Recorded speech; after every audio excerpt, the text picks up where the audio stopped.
స్నేహితులారా, ఈ సమయాన్ని బట్టి దేవునికి వందనాలు తెలియజేస్తూ ఉన్నాను. ప్రేమపూర్వకముగా మిమ్మల్ని అందరినీ వాక్య ధ్యానంలోనికి ఆహ్వానిస్తూ ఉన్నాను. చెడ్డ తలంపులు అనే ఆలోచనను మీతో కూడా పంచుకోవడానికి ఇష్టపడుతూ ఉన్నాను కనుక దేవుని యొక్క వాక్యమును మీరు ముగింపు వరకు ఆలకించాలని మీ కుటుంబ సభ్యులతోనూ తోటి విశ్వాసులతోనూ ఈ వీడియో షేర్ చేసుకోవాలని మీ ప్రార్థన మనవులు ఎట్టివైనను కామెంట్స్ రూపంలో కానీ ఫోన్ కాల్ ద్వారా కానీ తెలియజేయండి. నమ్మకంగా మీ కొరకు ప్రార్థిస్తాము. ఈ వీడియో మీ ఆధ్యాత్మిక జీవితములకు ఉపయోగకరంగా ఉంది అని మీకు అనిపిస్తే దయచేసి ఈ ఛానల్ను సబ్స్క్రైబ్ చేసుకొనవలసినదిగా మనవి చేస్తూ ఉన్నాను. లేఖనము ద్వితీయోపదేశ కాండము 15వ అధ్యాయము 9వ వచనము. చెడ్డ తలాంపు నీ మనసులో పుట్టకయుండునట్లు జాగ్రత్త పడుము. స్నేహితులారా, మన జీవితంలో కొన్ని విషయములను మనము అదుపు చేయగలుగుతాం లేదా కంట్రోల్ చేయగలుగుతాం.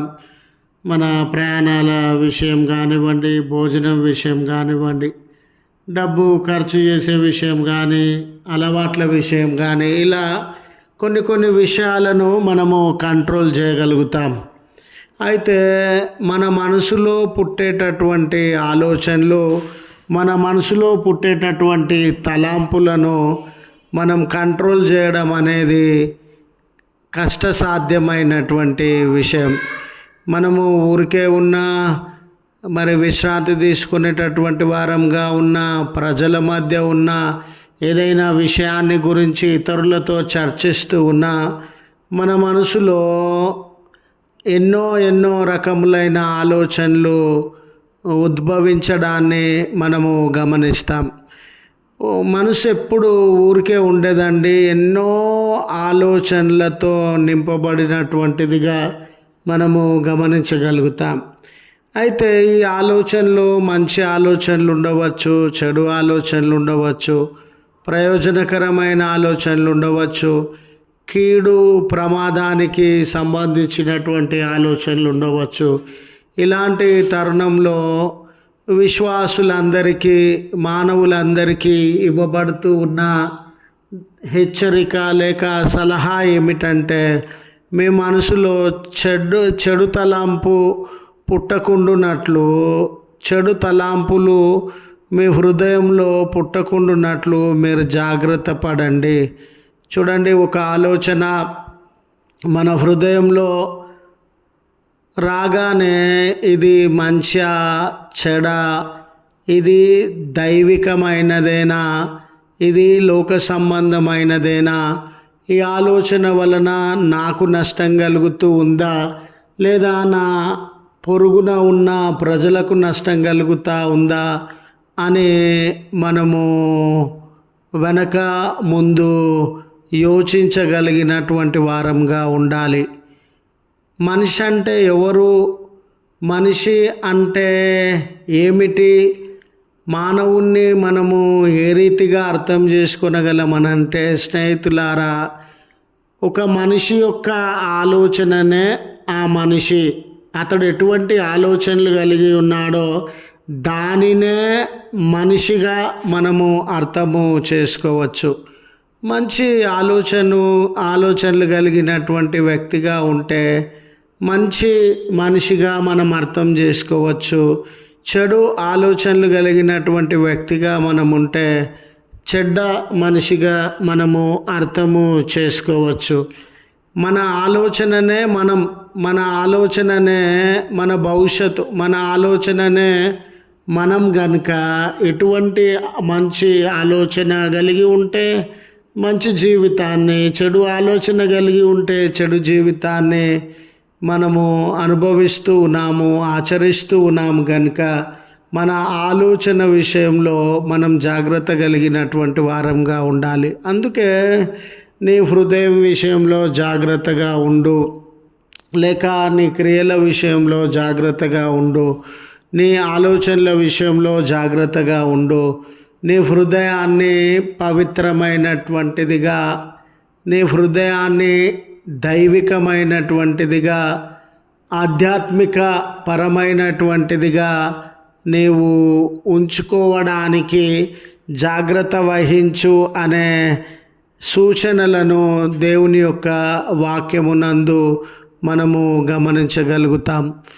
చూడండి స్నేహితులారా, మన మనసులో అసూయ ఉండవచ్చు, ద్వేషం ఉండవచ్చు, కోపం ఉండవచ్చు, కపటం ఉండవచ్చు, వేషధారణ ఉండవచ్చు, ఇతరులకు కీడు చేసేటటువంటి స్వభావం ఉండవచ్చు, ఇతరులకి నష్టాన్ని, బాధను, శ్రమను కలుగజేసేటటువంటి ఆలోచన ఉండవచ్చు.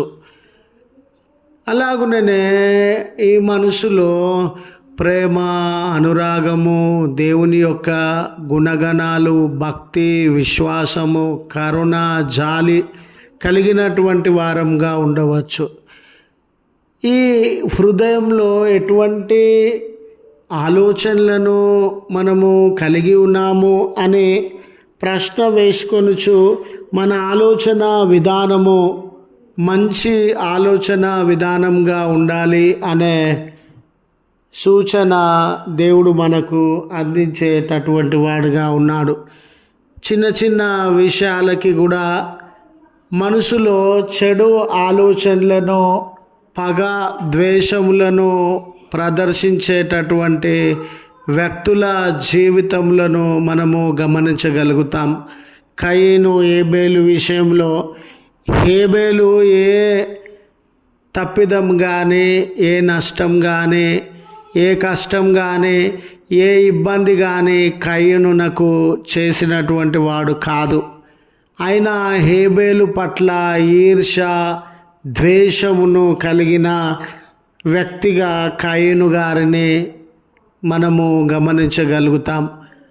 చూడండి, ఇక్కడ కయీను గారు అతనిలో తన సహోదరుని పట్ల ఈర్షకి సంబంధించి, ద్వేషానికి సంబంధించి, కోపానికి, ప్రతీకారానికి సంబంధించి ఆలోచనలను అదుపు చేసుకోవడంలో అతడు విఫలమైనటువంటి వాడుగా ఉన్నాడు. గనుక మంచివాడైన తన సహోదరుణ్ణి తనకు ఏ రకమైన అపకారము చేయకుండా తన సహోదరుణ్ణి కూడా చంపడానికి వెనుకాడలేదు. గనుక ఈ దినాన నా హృదయాలలో మన మంచి ఆలోచనలను కలిగినటువంటి వారంగా ఉన్నామా, చెడు ఆలోచనలను కలిగినటువంటి వారంగా ఉన్నామా, మనల్ని మనము సరిచేసుకోవాలని మనవి చేస్తూ ఈ మాటలను ముగిస్తూ ఉన్నాను. ప్రార్థించుదము. కృపగల తండ్రి, ప్రేమగల మా దేవ, మీ పరిశుద్ధ ఉన్నతమైన నామమునకు కృతజ్ఞతలు, స్తోత్రములు చెల్లిస్తూ ఉన్నాం. మహిమోన్నతుడవు అయ్యా, మా జీవితములను, హృదయములను ఎరిగినటువంటి వాడవయ్యా. మా ఆలోచనలు మంచివిగా ఉండినట్లయితే మా క్రియలు మంచివిగా ఉంటవి. మా క్రియలు మంచివిగా ఉండినప్పుడు మా జీవితము మంచిదిగా ఉండి మీ సాక్ష్యము, మీ వెలుగు ఈ లోకానికి పంచగలిగినటువంటి వారంగా ఉంటాం. అయ్యా, మా ఆలోచనలు చెడినవిగా ఉంటే మా జీవితము, క్రియలు చెడినవిగా ఉండి అనేకులకు ఆటంకకరమైన బిడలంగా, ఆయాసము కలిగించే బిడలంగా ఈ లోకంలో జీవించగలుగుతాం. కనుక మీ ఆలోచన చెడుగా లేకుండా జాగ్రత్త పడండి అని సెలవిచ్చినటువంటి దేవుడవయ్యా, మేము అన్ని విషయాలలో జాగ్రత్త పడుతూ ఉన్నట్టు యేసయ్య, మా ఆలోచనల విషయంలో కూడా జాగ్రత్త వహించడానికి దేవా, జాగ్రత్తగా జీవించడానికి దేవా, మీ కృప, మీ సహాయాన్ని దయచేయమని బ్రతిమాలు కొనుచున్నాం.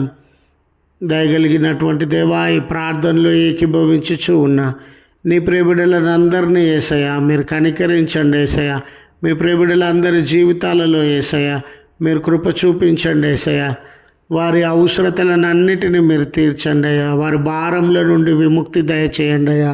ఈ దినము ఏ బిడ్డ ఏ అక్కర కొరకు ప్రార్థిస్తూ ఉన్నారో వారి మొరలను ఆలకించి వారి సమస్యలను దూరపరిచి వారి జీవితంలో నెమ్మదిలోనికి నడిపించవలసినదిగా మనవి చేస్తూ ఉన్నాను. దయగలిగిన తండ్రి, బర్త్డేస్ కానీ వెడ్డింగ్ యానివర్సరీస్ కానీ జరిగించుకొనిచూ ఉన్న నీ ప్రియబిడ్డలకు దీవెనలనిచ్చి మంచి భవిష్యత్తులోనికి వారిని నడిపించవలసినదిగా మనవి చేస్తూ క్రీస్తు పేరట వేడుకొనుచు ఉన్నాము తండ్రి. ఆమెన్. తండ్రి, కుమార, పరిశుద్ధాత్మ త్రియేక దేవుని దీవెన మనకు తోడై ఉండి మనలను కాపాడునుగాక. ఆమెన్.